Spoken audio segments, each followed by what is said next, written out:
በህይወታችሁ ቢያንስ አንድ ጊዜ ማየት ያለባችሁ ምርጥ 5 ተከታታይ ፊልሞች።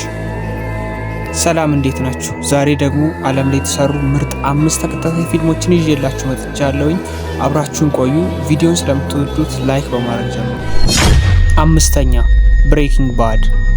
ታሪኩ የሚያጠነጥነው አንድ ዋልተር ዋይት በተባለ የኬሚስትሪ መምህር ላይ ሲሆን ይህ የኬሚስትሪ መምህርም ካንሰር እንዳለበት ያውቃል። ካንሰር እንዳለበት ካወቀ በኋላም ቢያንስ ለቤተሰቦቹ የተወሰነ ገንዘብ ለማትረፍ ሲል ወደ እጽ መነገድ ይገባል።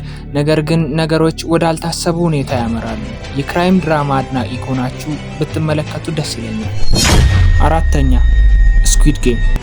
የዚህ ፊልም ታሪክ የሚያጠነጥነው በመቶዎች የሚቆጠሩ ለገንዘብ ሲሉ ለሞት የሚያደርስ ጨዋታን ለመጫወት በመስማማት ወደ ውድድሩ ያመሩ ሰዎች ላይ ነው። ጨዋታዎቹ እጅጉኑ የህፃን ጨዋታ ቢመስሉም ህይወት የማሳጣት አቅም አላቸው። ታሪኩ እጅጉኑ ጥሩ ታሪክ ነው፣ ብትመለከቱት ደስ ይለኛል።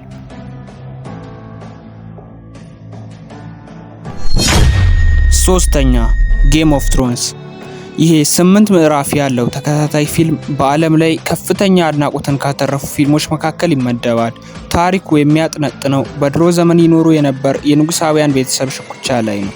የድራገን፣ የድሮ ጦርነትና የዳርክ ሚስትሪ አድናቂ ከሆናችሁ የግድ ማየት አለባችሁ።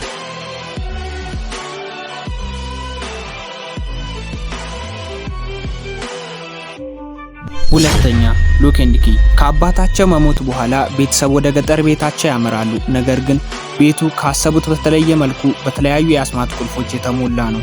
ቁልፎቹ ግን ጣጣ ይዘውባቸው ይመጣሉ። የአስማትና የአድቬንቸር አድናቂ ከሆናችሁ ይህንን እንድታዩት መክራችኋለሁ። አንደኛ ስትሬንጀር ቲንግስ። ይህ ተከታታይ ድራማ 4 ምዕራፎች ሲኖሩት መቼቱን ያደረገው ሃውኪንስ በምትባል የአሜሪካ ከተማ ላይ ነው።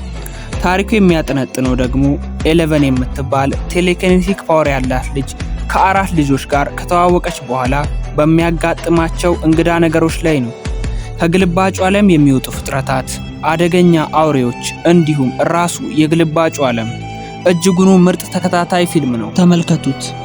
እስካሁን ጊዜያችሁን ሰውታችሁ ስለተከታተላችሁን እናመሰግናለን።